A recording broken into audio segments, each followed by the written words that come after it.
Good morning, welcome to Simpleng Hardin. So I'm now doing the intro and we are doing some repotting. And let's check out some of our plants, our Mayana plants. Like this one. This is one of our rare plants and I think something's wrong with it.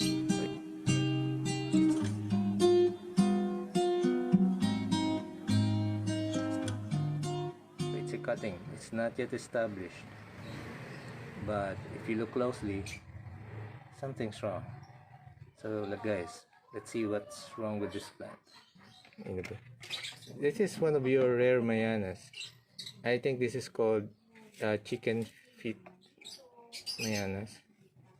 Chicken feet Coleus. But something's wrong. How long has this cutting been? I think it's burned. Hindi pa stable yan. Look, the leaves have become wrinkly. Like, Kala ko nasunog yung balat mo. yeah, it's so wrinkly. Like, yeah, see these bumps? These aren't actually growths, but the leaves have curled up so much that it's become overly wrinkly. Huh? Yeah, hopefully this plant recovers. And you have some more cuttings over here. Hindi, ito yung mother plant na bigay Oh, this is the mother plant. Yeah. Bigay ni... This was given by ting ting ting ting. Yung sa Tanay. Sa Tanay. Si ano... Oh, si Dizon. Oo. Si Dizon's garden right in front of the Martes Resort. So yeah, this is another rare plant and it's also chicken feet. Mini chicken feet Coleus. Mini, Yeah. Ay, dito sa white.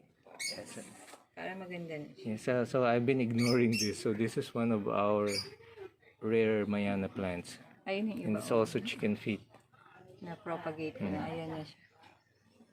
So ang dami na pala. Nabigyan ko na si ate. Oh. We have lots of chicken feet. Pwede na tayong mag-adobo.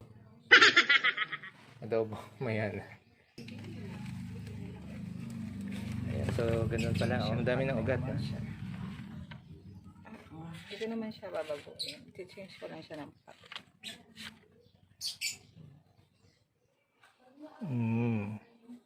So better na siya. Looks better na. Pwede na siya sa white pot. Para dagdag din ng lupa. Ang ganda nito, oh. Talaga hindi ko ito napapansin dati.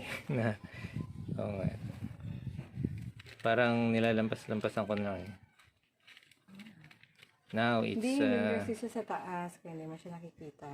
Hindi, in my vlogging, in our vlogging, we just passed this by. So I didn't realize before that it's also chicken feet Coleus. Correct me if I'm wrong. It looks very nice. Look at the colors. It's very decorative, very ornamental.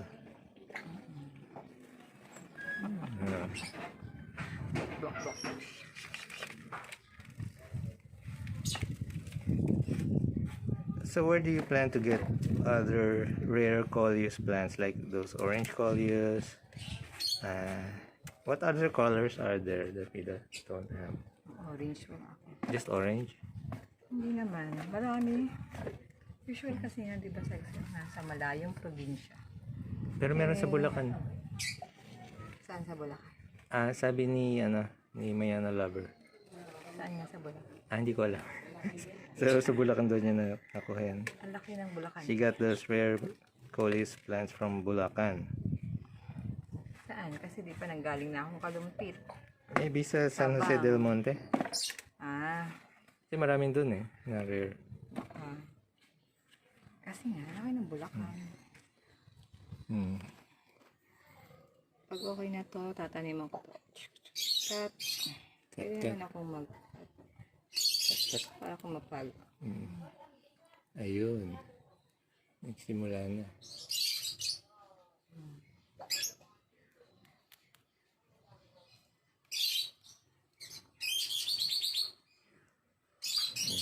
Ayan. Nawala na yung araw. The sun's now behind some clouds, so we now can see this better. Ayan. Ganyan siya ka bilis. Ano. Ilang days lang yan. 3 days. You just cut, pinch, cut. Ilayo mo sa init muna. Just pinch, Lalo cut. na ngayon sobrang init. Remove some of the leaves at the bottom and stick it into the ground. Dadamihan ko kasi ito ang aking mother plant. Ayan. This is the mother plant. You need chicken feet mother plant. Ayan. Ayan. Lagay ko yan sa gilid muna. Ayan. Very nice.